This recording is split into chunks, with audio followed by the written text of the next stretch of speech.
Hi guys! Welcome to my channel, Learn Twice PH at ako po ulit si Mami Jaylin.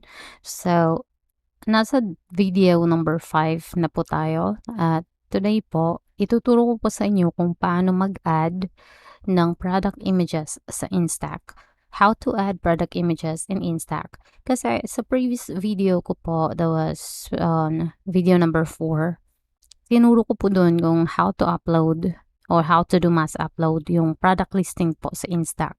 Yun bang maramihan na pag-upload, bultuhan na pag-upload ng products.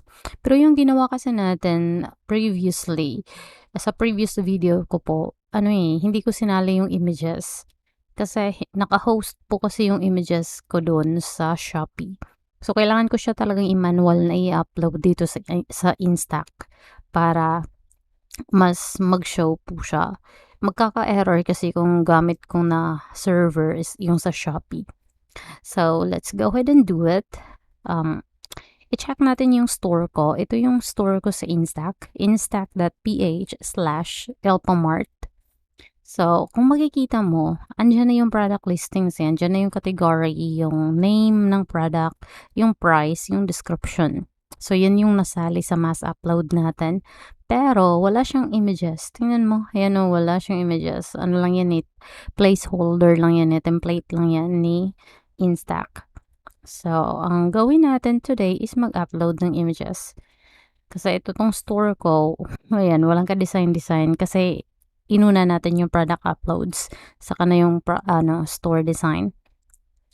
So, ngayon, mag-login lang po tayo sa Instack na app.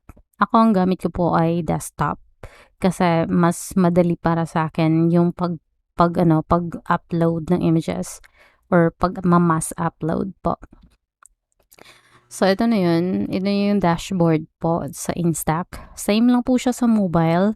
Yun yung nakaganda po sa Instack na platform. Same lang siya sa mobile at saka sa desktop. So, punta lang tayo dito sa bottom. Makikita po natin inventory. At andito po yung product inventories po natin. So, ito po yung list of products na in-upload natin kahapon. Yung mass upload po, gamit yung spreadsheet. So, if gusto niyo po yung panoorin, andun po sa previous video ko po. Step by step po talaga yun kung paano gawin. And then, eto na. So, for example, kung mapapansin nyo, naka-ano po siya naka-alphabetical po yung sequence po niya dito sa listings sa Instack. So, ito, nauna yung numbers, kaya mas nauna sila. So, double click lang natin yan para ma-open. Ito yung product name, ito yung description, yung product images, wala. Category, andyan na. And then yung pricing at shipping information. So, pwede tayong magdagdag ng variation dito. So, product images, ito yung 3-in-1 spray. So, para kunin ko yung product images po niyan, kailangan ko pong balikan yun doon sa Shopee. Kasi sa Shopee ko to kinuha Pero kung meron na po kayo naka-save sa desktop niyo or sa phone niyo, pwedeng-pwede naman. Sa akin kasi hindi ko na-save yun kaya kailangan balikan tapos i-download yun sa desktop at i-upload dito sa Instack.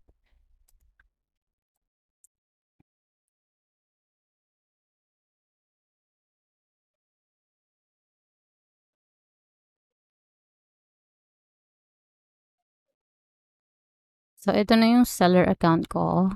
I guess mas okay kung hindi tayo dadaan sa seller account. Direct na po tayo sa store account. Shopee store. Ito.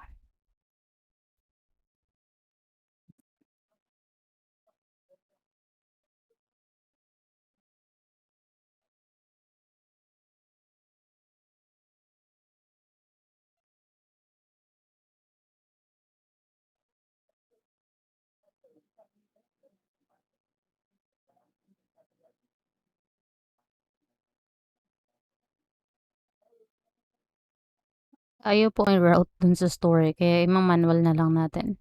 Alisin natin dito yung login. Palitan natin ng store name. Ayan, Teens Organic Store. So, yan na yung, yan yung shortcut sa paghanap sa store mo sa Shopee. Alamin mo yung link ng store mo.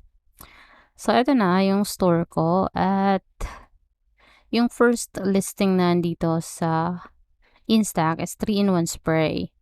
Ito yung ano, ang gagawin natin is punta tayo sa search bar at i-paste po natin at enter. Ayan, so ito na yung product na yun, pangtanggal ng pawisin na kamay at paa. Ayan, oh, kahit nakatawan yung masyadong pawisin at saka may amoy, ito yung product na yun. Ang daming positive feedback po dito ng mga buyers po namin. So, ang gagawin ko lang, ito na yun, i-click ko lang yung image, tapos right click, and open image in a new tab, save image. Ayan. Naka-web file po siya. Hindi mo yan ma-upload sa Insta kapag naka-web file. So, kailangan natin ng JPEG or PNG. So, ano lang natin, i-screenshot. Ayan.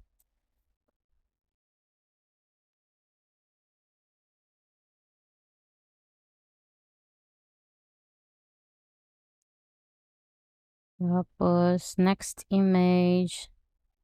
Same process. Right click. Tapos, saka pa natin.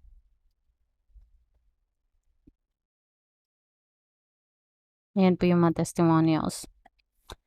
Right, ito tapos na.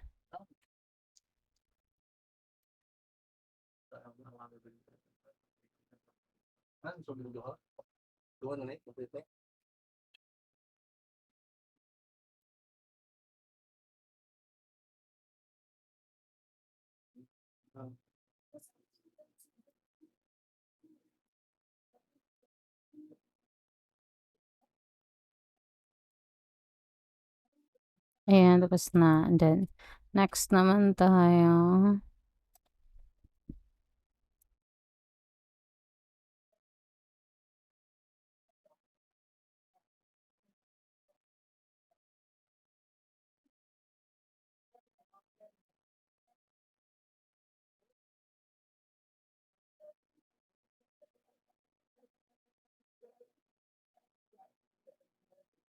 Okay, we're good. So, balik tayo sa Instack na app at click natin tong upload.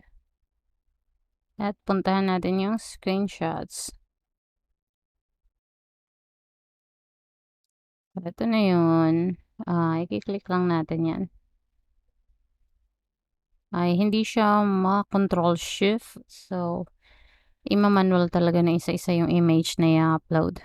Ayan, upload. Okay, next upload. Ito.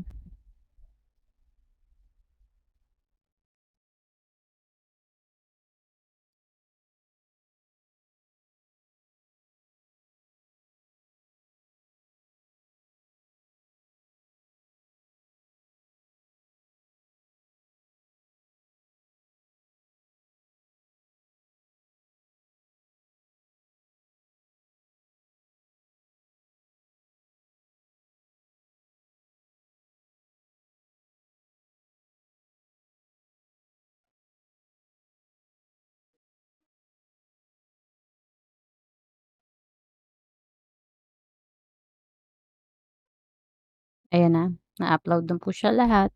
So, ganyan lang po kadali mag-add ng product images sa Instack. I-click lang po natin and make sure na-click natin tong save. Andito po siya sa taas. Save. Ayan. So, kung makikita mo, may picture na po siya. Ayan. May thumbnail na po siya na maliit. Compared po dito. Ayan, wala pa yung mga images. So, ang gagawin ko lang is ima-manual ko po na i-upload yun lahat.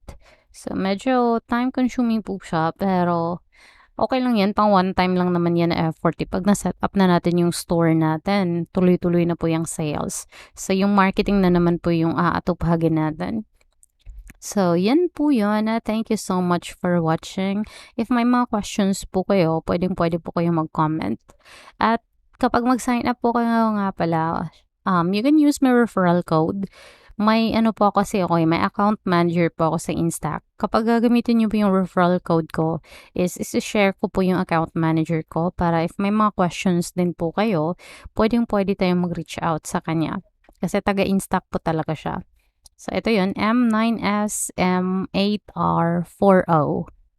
So that's it. Thank you so much for watching. Please like and subscribe.